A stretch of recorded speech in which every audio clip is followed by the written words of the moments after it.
Members and officers, please remember to switch microphones on and speak directly to the microphone off. Attendees joining via Teams, I'm not sure, I don't think there are any Teams tonight. Switch off mobile phones or put on silent mode.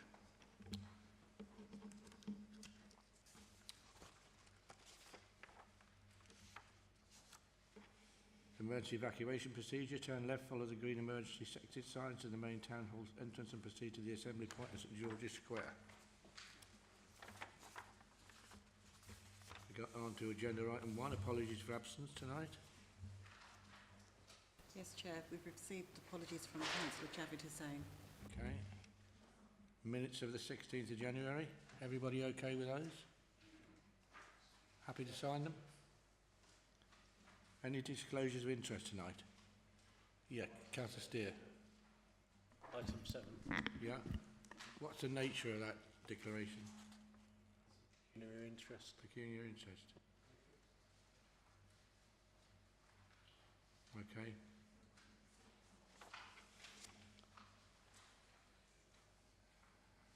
Any other disclosures of interest? Any urgent business? I'm not aware of any. Then we go straight on to the agenda item 6, petition commercial vehicles parking Whitmere Close and Blakeney Drive, 12 to 18. Who's going to, you start that one, Tony? Good evening, everyone. Tony Stefano here, presenting the report that's been submitted by my colleague Steve Dibble, who sends his apologies, but he's on leave and out of the country this evening. I am happy to go through the report as written by my colleague. If members want me to, I can read it, unless you've already read it, and I can go straight to any questions. Which would you prefer?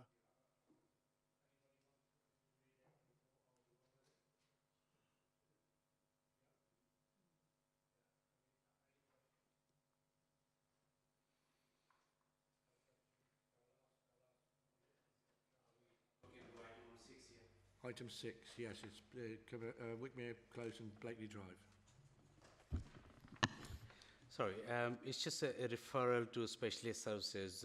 You mentioned potential referrals for families impacted by disruption. Can you elaborate on what these services are and how residents can access them? Sorry, what are you referring to? Is the item number 6 we're talking about? Page 12. 14 is.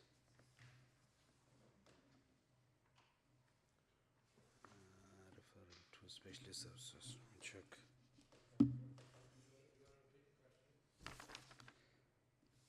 Let me check where's.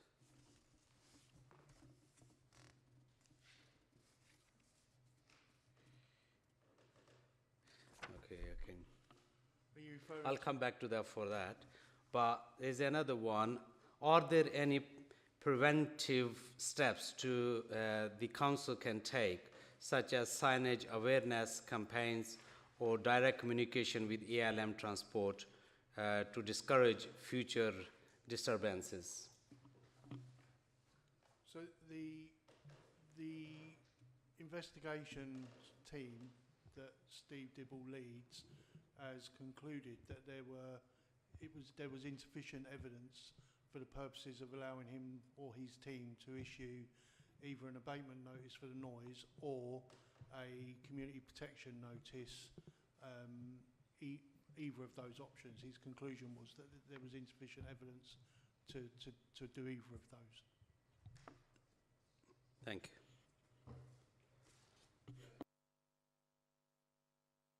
Thank you, Chair. In terms of the minibuses, looking at the photos, I would think that they also fall under the rules of their own licence, that they're supposed to be on a depot off-road overnight. So is there no way that the number plates can be taken and the DVSA website contacted and reporting these vehicles.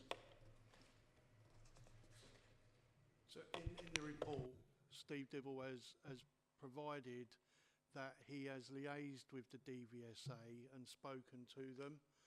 He's also provided the details for which anyone, the residents included, could report details of vehicles that perhaps shouldn't be on the road directly to the DVSA, and provided their contact number, website and everything. It doesn't necessarily have to be the council that reports it. Anyone can do so. Yeah, I'm aware, because I managed to get one of those low loader jobs moved from a very tight road. It does take a while. You do have to keep bashing the DVSA, but they will eventually do something about it. They contact the licence holder and remind them that the licence can be removed. But so I would urge the residents, particularly for those large minibuses, to, even if it's on a weekly basis, the DVSA, the more you bash the DVSA, the quicker they will get round to doing it. But looking at these pictures, I'm not sure what we do about the cars, but those minibuses, I think the most useful thing you can do is to report to the DVSA, even on a weekly basis. Eventually, they will get the message.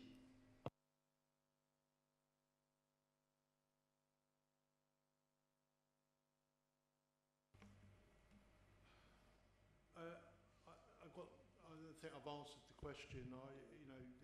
Anyone can report the coaches to the DVSA at the time that it's happened. Has any council officer any council officer contacted? Anyone can contact them. Yeah, but I'm saying any council officer contacted them. Yes, Steve Dibble did. Yeah. He did speak to them. Yeah. Yeah. And it seems that they went away for a while and then they came back again. I think that's the nub of the problem. Yeah. And until something's done, something effective, because they should be parking at the depot overnight.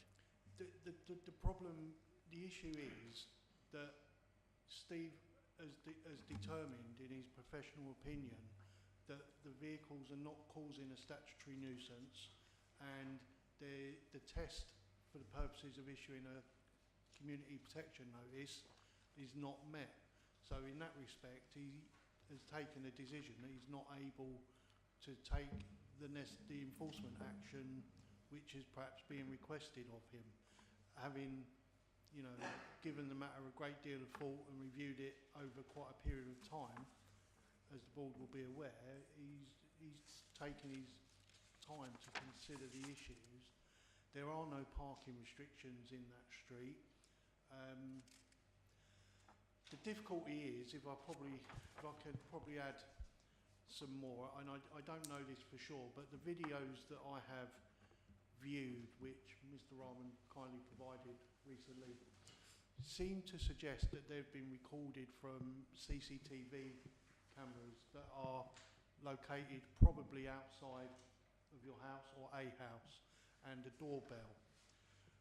And when it comes to statutory nuisance, it's important to note that actually, in order for us to determine the impact of the noise, we can only do that from within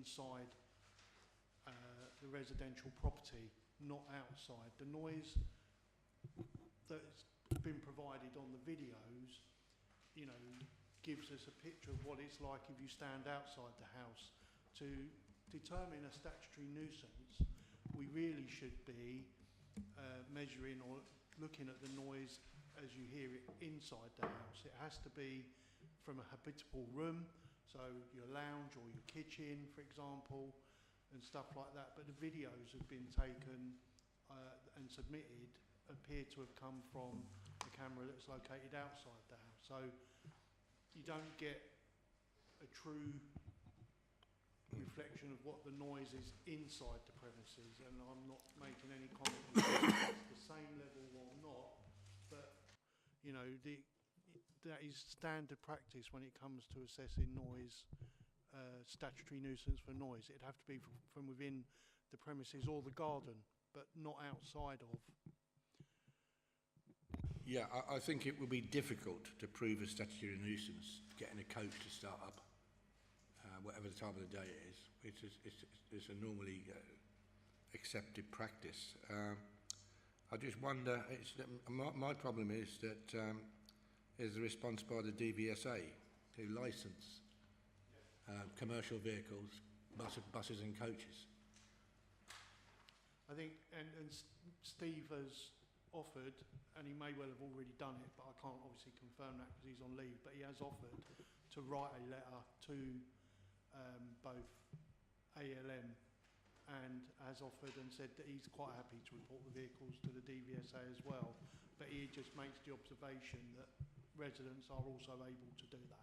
Yeah, it would be useful if he did that also, if you can pass the message on. I think that's fair enough that the council officer does that to the relevant authority. Okay, Councillor Marshall. It was just covering that point actually, should there be more weight to the DVSA and to ALM if it came from Luton Borough Council, with all due respect to the residents.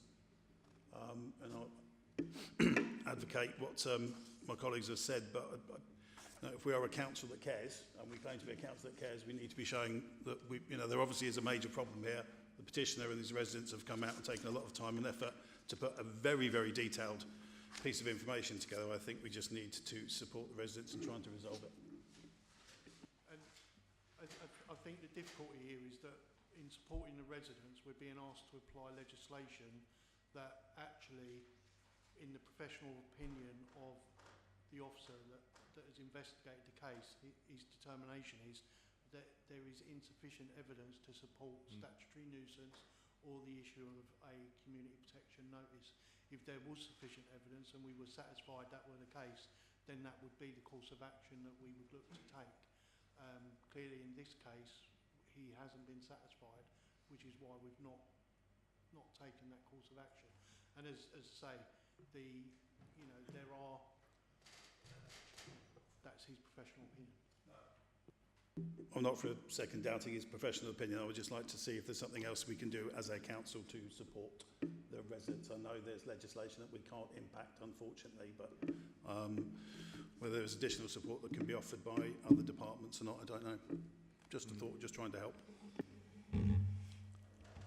I'll let you come in, when the members have finished asking questions. Councillor Ahmed. Thank you, Chair.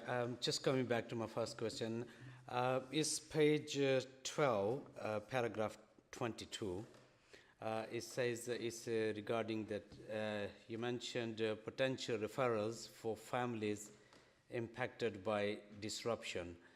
Can you elaborate on what these services are and how residents can access them?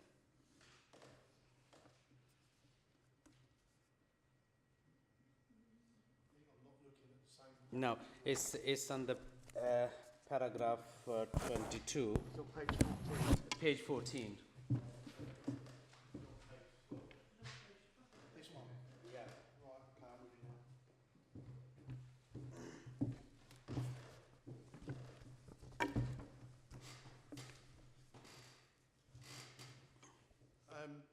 I apologise, I can't answer that question because I don't know what Steve was referring to when he wrote it. I wouldn't want to second guess his thinking.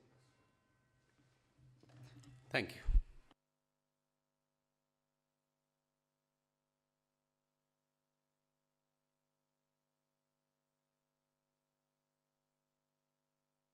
Yeah, thank you. I thought when this came to the board last time, it was said that the size of these minibuses, they don't have to be in a depot overnight? Or maybe I've got that wrong? I think there has been a couple of different types of minibus, if I'm honest. I think there have been some that have got less than 22 seats, And I think I've seen comments about one or two that have been there that have got more than 22 seats, and I believe there might be that in that difference there are occasions when they should be. But yeah, hopefully that was the question. Chair. Yeah, I think that it probably explains it. I mean, I know these are photos, but in your judgment from seeing these photos of these minibuses, is it your opinion? I'm putting you on the spot. No, is it your opinion they should be in a depot or not? What I will say is this. I watched the petition Mr. Rahman says there was 6 videos that he sent recently. I watched 4 of the videos. Of the 4 videos that I watched, 3 of them were of the coach, if you want to call it a coach, but the large vehicle arriving overnight in the early hours of the morning or going. In 3 of those cases, he was going from his private driveway or the road, but when he started the engine or when he came home and turned the engine off, my view was that he was doing that activity very quickly. So he wasn't sitting there for significant periods of time with the engine running. He would start the engine, reverse it and go. And I'm basing these comments on the video footage that I've seen this week. There was one occasion where it was on Monday the 16th of December after 8 o'clock in the morning where he started the coach and he was sitting there for several minutes, maybe 5, 6, 7 minutes. Yeah, and one might argue that on a Monday morning after 8 o'clock, that's perhaps not unreasonable. But in the other 3 videos that I saw, where in each case where he either arrived home or left home, it was a matter of minutes, couple of minutes maximum, before the coach was on and gone, or home and the engine off and he was gone. And I guess the issue there is that unreasonable when he's coming and going from to his place of work? You know, is that a statutory nuisance? I doubt it. And our Steve Dibble's view was that it wasn't a statutory nuisance. No. Sorry, my question was, I know it's difficult because we've only got photos, but looking at the photos, do you think these minibuses are of a size that should be in a depot? I don't know the honest answer to them. I think in some cases it might be the case, and in some cases maybe not. DVSA would know, so if the residents phone in the registration numbers of those vehicles, rather than contacting the council, if the residents, with the number, I think the number's been provided, is that you every time you get an incident, you inform the DVSA to let them know, and they're the only ones who can take action. When we're limited in what we can do. We've already established that it's difficult to get a conviction for a statutory nuisance or putting parking restrictions in, which will affect everybody. So it's a difficult one. Any further questions from members? Yeah, I'll ask the lead petitioner. Have you got a microphone there? Yeah, it's on. Yeah, speak into the microphone. Can you hear me now? Yeah. Okay, good evening everyone. First of all, on behalf of the Wickmere Close and Blackney Drive, we thank you everybody to just give us time again, come in here and express our view. You all read our submission, which is I gave it to you guys, and I'm sure you don't want me to read it again to you. Definitely it's 5 pages, okay? You also hear respectable member from Mr. Tony from the council. I just simply adopt what he said. Our complaint, which is not in complaint, we submit a petition in 17th of December 2023 to Mr. Robin Potter, Chief Executive. We provide the evidence.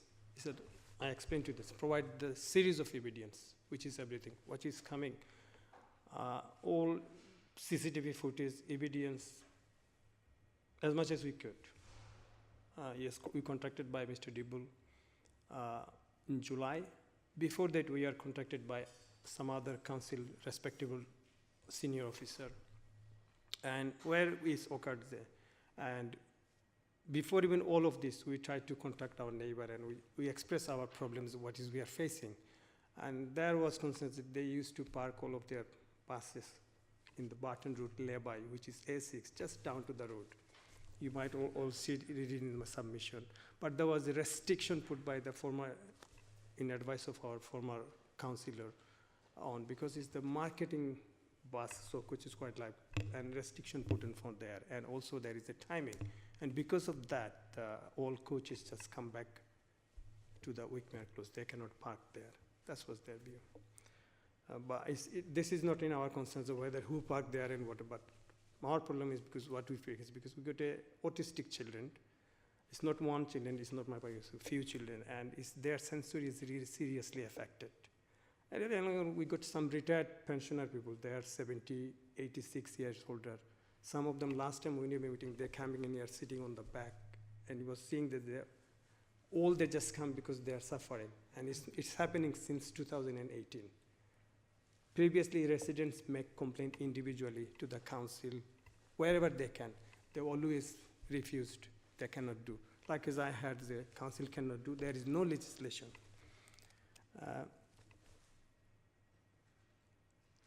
I'm not mentioning the officer name whose original email we received previously, and there was an issue, and she was trying to consider whether there can be ease of the Barton Road restriction, which is lay-by Barton Road, might be timing change, and they can be parked, coach can be parked there. But there was a question was raised, is side of 300-yard distance from the actual residence house and the lay-by, and it's also busy road.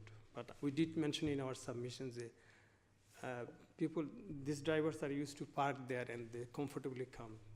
If you take it off simply, then why there is difficulty?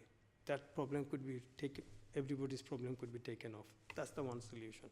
But I just want to pause this one. But like as Mr. Tony mentions, Mr. Dibble consider all options on the CPN notice, because this is the one most important, this is the council power. My view, when they consider the CPN notice, there is a quite significant error. The 3 occasions there was we submitted series of documentation, series of evidence, series of video footage. Video footage, when we send, we can check whether it's view it properly or not, because it's all connected with the link. I'm not accusing anybody, I'm not putting any, but when we give the link, certain 2 days to this time it just get expired. So if someone don't timely affect it, then they are not seeing this view, making the decision with the assumption what we wrote in there. I just mentioned the list, what I sent previously to the council official, all of the officials, how many evidence I would. It's not only 6 CCTV footage, or we just forwarded yesterday. We forwarded many CCTV footage. And originally I was told by Mr. Dibulze, oh, it's 6 months old, we cannot consider that. I understood it is 6 months old, but which provision, which legislation says that you cannot consider the 6 month old evidence? It's the most important thing, it's the propensity. We are suffering this problem since 2018, this problem, because of the decision and this pass. So this is the number one, this always missed out, that there's a propensity of this continuation. And then there was another issue was listed by, which is called he accept on his decision is dreadful and is severe consequence and is disruption. But there says cannot issue the notions because it's not met with a certain criteria. When is the situation like that, you have to be considered what is the cumulative effect. And none of the time I've seen I respect the older senior, very experienced officer. They have a professionalism. But none of the officers in their determination, like the 2 determination, mentions that we did consider the cumulative effect. We also consider the autism under Discrimination Act in 2010. Nothing. There was a case law, previously in my submission I mentioned that there is a comment which could may lead to a discrimination, but I'm not in here for discrimination or anything. We just here want to resolve this matter. And that's why we come in front of you, all of you. And Okay. Furthermore, when council officer consider the minibus is parking by using by one particular neighbor, but we just say yes, it is accepted as one party, but there is some other driver, and we provide the CCTV evidence many times. Middle of the night, driver coming, leaving this vehicle, and then just driving up. And we just say, is it not they're using this company as a mini hub or mini exchange of their bus?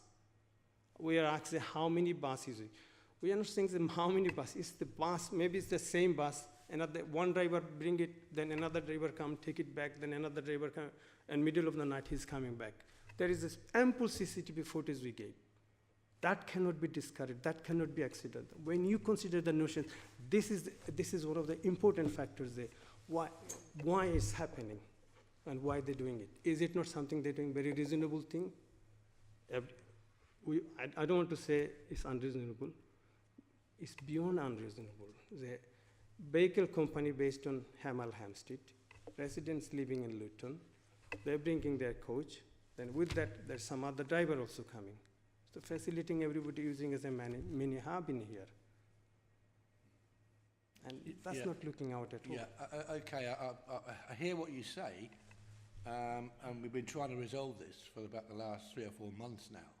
In fact, And we could only do what is possible. And you've heard what the officers have said, and the advice is for the residents to phone up the DVSA when you get an incident with the registration number of the vehicle and see what action they can take, because they can take action if the vehicle has to comply with their regulations. We've just heard if it's a minibus. But if it's a minibus that's parking, you know, near to where they live in Whitmere Close, there's not really much anybody can do about it. It's the same for everybody else. So you might not be happy, but at least we're trying to do the right thing. But it's extremely difficult. Understood. Have you tried to contact your MP, your local MP, to put pressure No, on if the you- DVSA? No, Chair, if you Well, want, give you we the will details. definitely able to. I can give you the details of your local MP. We'll write to her if you want. Yeah? We'll, Yeah? Francis has got the details. Is it Sarah? yes, I do. We Would it do be have Sarah? her. Yeah, it's Sarah, and we haven't had any representation in the office. Yeah? Happy to do that, Yeah. obviously. If you she's got an email address, isn't she? Sarah, got an email address? Yeah.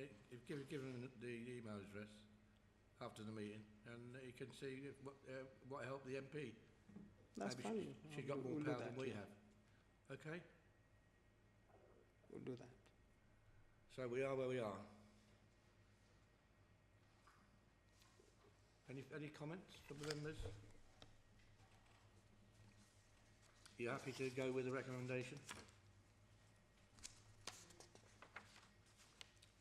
Recommendation: note the report and advise the residents how any alleged breach of vehicle operating licence to DVSA. Agree with that? Okay, thank you very much. Next one. Dangerous driving on Putridge Road, 19. The update. Thank you, Chair. Obviously, this was discussed at the last Petitions Board. The Oh, yeah, okay, yeah. I might forget. This is obviously discussed at the last Petitions Board. The outcome of that board was we undertake a number of surveys in relation to the concerns surrounding speeding motorists, the standard of driving that was being experienced and witnessed. There were some concerns about the speed limit in general on the road and some of the signage, the lining, and the general traffic management down there. So come back, we've undertaken the surveys that were promised. As pointed out last time, this road is split into 2 separate speed limits. On the approach from Ashcroft Road up to about 200 metres south of the school, the speed limit is 30 miles per hour, and then about 200 metres south of the school, for the rest of the length of the road, it reduced to 20 miles an hour, obviously in fact the schools there. The speed surveys in both the 20 mile per hour and the 30 miles per hour, the 85th percentiles were in in accordance with what we're expecting. So the 20 mile per hour zone, the speed was found to be 21.9, so a little over 20 miles per hour, but not that unexpected. And in the 30 mile per hour zone, the 85th percentile speed was found to be 28 miles per hour. So what we found there is, albeit there's a slight travelling excess of the 20 zone, it's pretty standard for what we consider to be a 20 zone. There is traffic calming as well to help reinforce that. So from that perspective, we've got things like raised crossings, mini roundabouts, traffic islands to try and reinforce those speed limits. So they seem to be working by the fact that it's demonstrated with the 80th percentiles being near enough in compliance or under the posted speed limit. Some signage was looked at. A number of signs were spotted to be found that needed either replacing, updating. Orders have been raised on with our contractor currently. I'd expect all the signage up there to be correctly installed and on site and clear within the next sort of 2 to 3 weeks. Those were raised probably about 2 weeks ago. So the proposal moving forward is that we are currently working on a speed management policy. I'm a bit reluctant to just drop the speed limit from 30 to 20 without any sort of real criteria or explanation as to why we've chosen to do so. The speed management policy that we're currently drafting will put together a criteria. It's working off DFT guidance as to how we should decide what speeds are travelling on what roads. Once that's been ratified through the policy group, scrutiny board if it needs to be, and then executive, it's proposed that we undertake a review of the speed limits on Putchard Road along with other roads in the town, and decide if we need to take any action in relation to reducing the speed limit so the whole length is 20 rather than the split of 30 to 20 as it currently is. And then if needs be to put further measures in to help reinforce that new speed limit should we choose to impose it.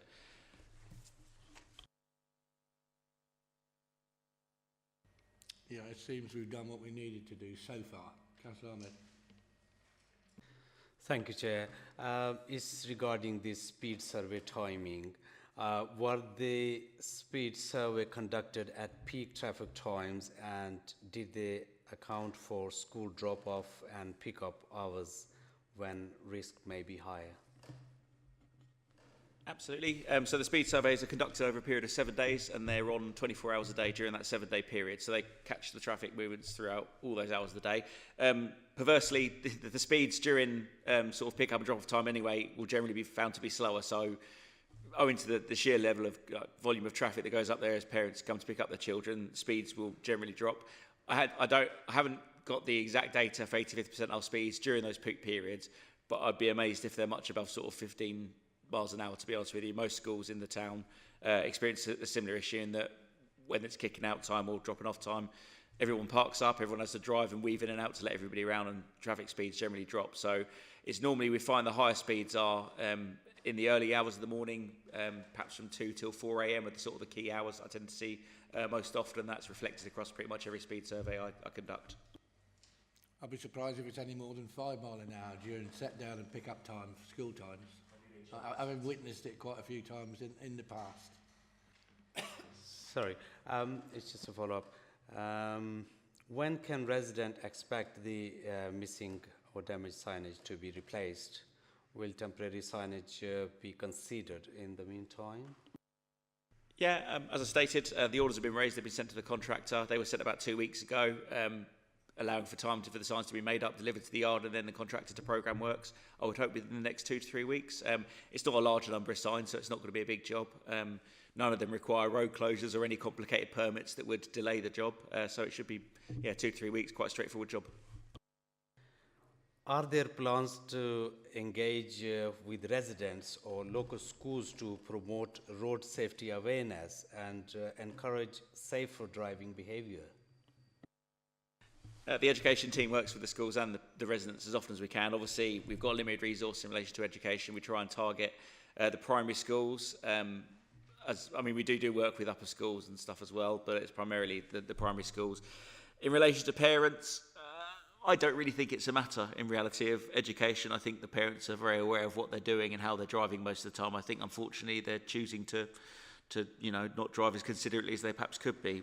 We put signs up. We do try to reach out. I'm sure you've seen at the schools they have big banners out, you know, don't park on the pavements, don't park on the zigzags, please be aware. We work with colleagues in enforcement to reiterate these.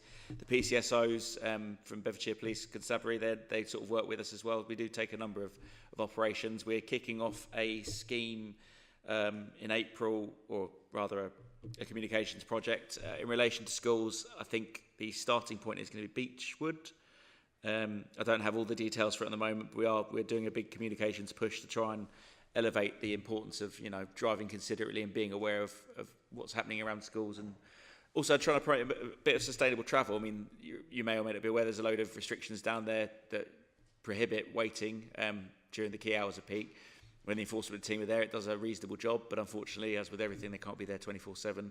It does come down a little bit to the parents taking a bit of, you know, charge of themselves and thinking, do I need to drive here? Do I need to park within 5 metres of the school, or can I park where it's perhaps a little bit more suitable in another car park elsewhere and walk down? What budget or funding is available for these proposed measures, and are there any constraints that may impact implementation timelines? Every year, the Highways team bid for capital funding for local safety schemes and safer routes to school schemes money. The budgets for those, I think it's around £300,000 for the local safety schemes per annum we get allocated, and somewhere just a little bit south of that for the safer routes to schools. Obviously, we've got to prioritise where we spend that funding, so we look at things like road speeds. We also look at collision data. Although I didn't mention it, it is mentioned in the report.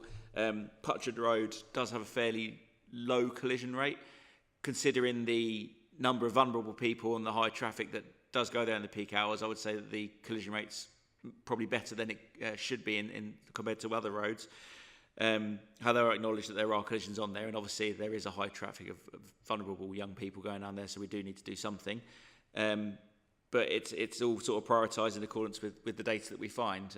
Like I say, we've got to hit that. We've got to target the areas where it's worst effective first. So those areas where there are a high number of collisions or a high number of casualties that are serious, then obviously that's going to take precedence over somewhere else where there's only a smaller number of slight collisions, and that's how we have to target the funding, unfortunately. You know, we always try and bid for as much money as we possibly can, and thankfully the councillors often support us in that. But it is a tough nut to crack, unfortunately. Okay, any further questions? Yeah, Councillor Marshall. There's obviously a high degree of interest in terms of this petition, with I think nearly 900 signatories from local residents and also the support of the local MP. Have the recommendations been communicated back to the petitioner and the MP for their feedback to you? Yeah, so I was a little delayed in compiling the report, but the MP's office was quite keen to keep in touch with me. I advised them where they could find a copy of the report once it was available, so everyone has a chance. It's available on the website to download. The MP is aware of that, and I believe has a copy. So, as far as I'm aware, we've sent it out to the people that we need to. And did that include the parents of the little girl who raised the petition to begin with, who was involved in that accident? Have they had a chance to have a look at this? So I've not been contacted directly by the only people I have is the petition. I don't get names or addresses or anything like that, so I can't directly reach back out to the people. All I can do is go through the MP's office, which is where the petition originated from, and the MP was here to sell the case last time. So is it your belief then the MP is happy with your findings and recommendations? Is that your understanding? I would hope so. I did have a conversation with her a couple of weeks after the initial meeting to discuss Putchard Road along with a couple of other areas, explained to her the situation we are with regards to our funding, went through in a bit more detail about what we've been doing in Luton, how we do target our funding, explained to her that actually what we're doing as a town is reflected really well within our casualty reduction figures. Year on year there is a trend of collisions going down, including casualties, and that's both the number of and the serious nature of which they're coming. So we've reduced that, and it is happening every year. So she seemed fairly pleased with that. I haven't heard anything different. I'm sure she'll speak to me if not. I think knowing Sarah Owen, if she wasn't happy, then she'd let us know about it. I'm sure that would be the case. Thank you. Me or anybody. She'd have probably been here tonight if she hadn't been happy. Any further questions? So are you happy with the recommendations? Agreed? And we got the last one, which what it is now. Oh, yes. Shall I go and get Councillor Steele? Aisley, you going to call him in?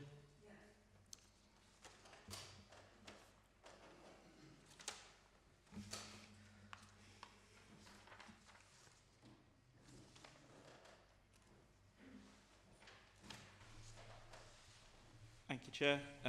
This one is in relation to a petition for a residence control parking zone to be installed on Rondini Avenue. Also a request that it be made into a one-way street, and surrounding some complaints around the parking at the junction of Lee Grove and Road and Rondini Avenue itself. I'll start with the back end of the report rather than the front, just to be a bit odd.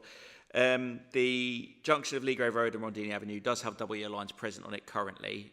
So from a highways perspective, there isn't much more we can do there. I provided the details of the enforcement team and how they can be contacted in relation to reporting offenders that are parking there. So in the event that vehicles are parked there, you can report them to the enforcement team. They'll come down where resources allow and issue penalty charge notices accordingly. I've had a look at the collision study in relation to Rondini Avenue to find out if there's the initial petition suggested there was a number of sort of minor collisions happening, wing mirrors being touched and damaged to property, I think, rather than people necessarily having concern for injuries and casualties. I looked at the casualty data for the road, sorry. Normally, as you're aware, we look for 5-year data, but there were no results within reported collisions within the last 5 years. I expanded the search to 10, 15 and 20 years, and there were no collisions at all in that 20-year period, which for a Luton Road is a pretty substantial, pretty impressive collision record. The danger with, of course, changing a two-way street into a one-way street is that you're going to potentially increase road speeds. So that potentially might not resolve the issues the residents are looking to.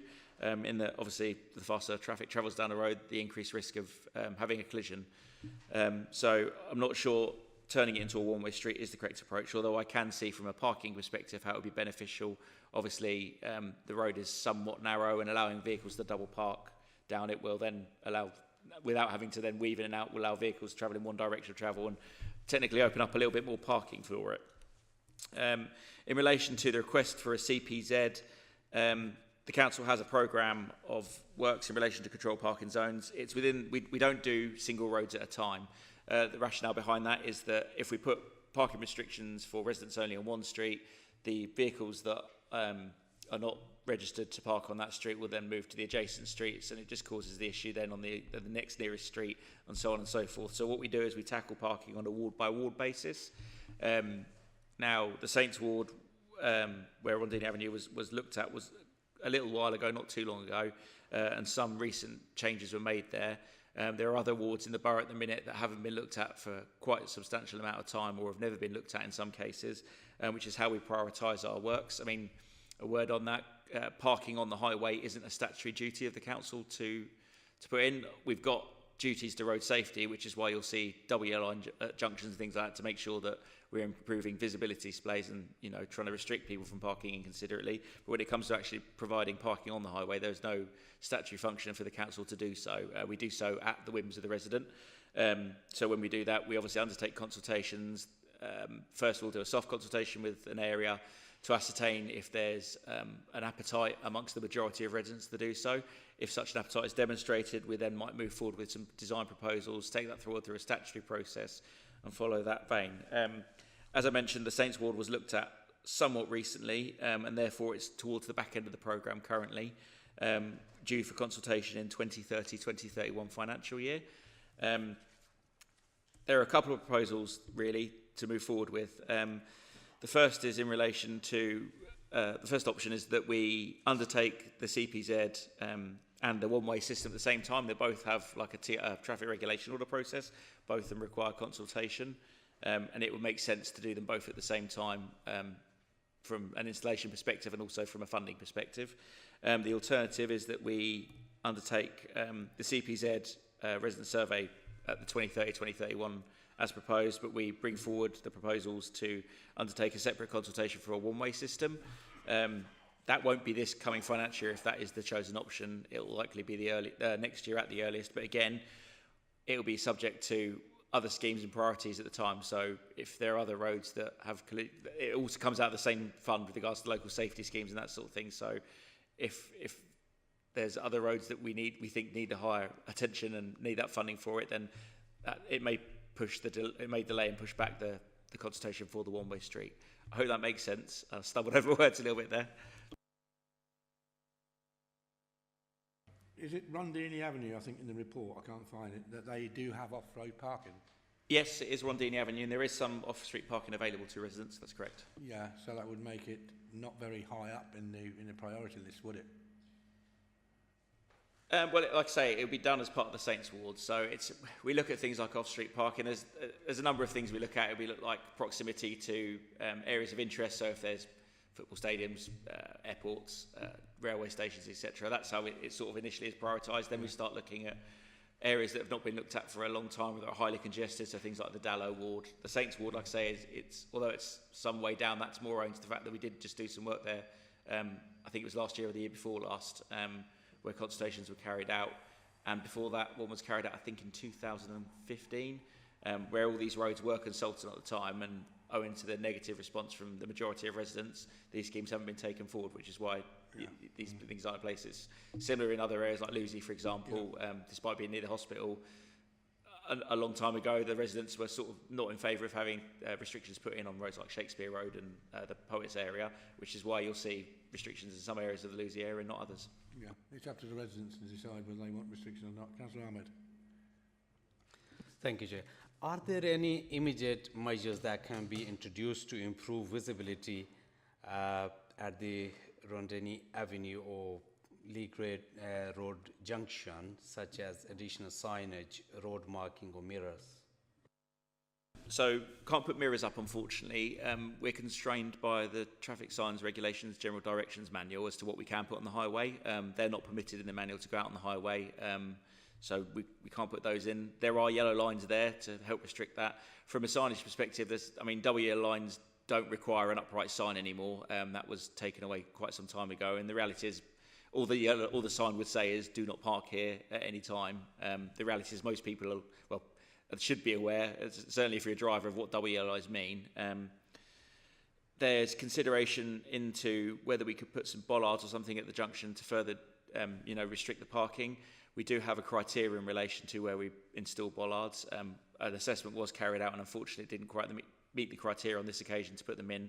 That criteria looks again at level of footfall, areas of interest that are in close proximity, along with the off-street parking and that sort of thing as well. So at this stage, from outside of the restrictions we put in place, I don't think there's much more we can do from a highways perspective anyway.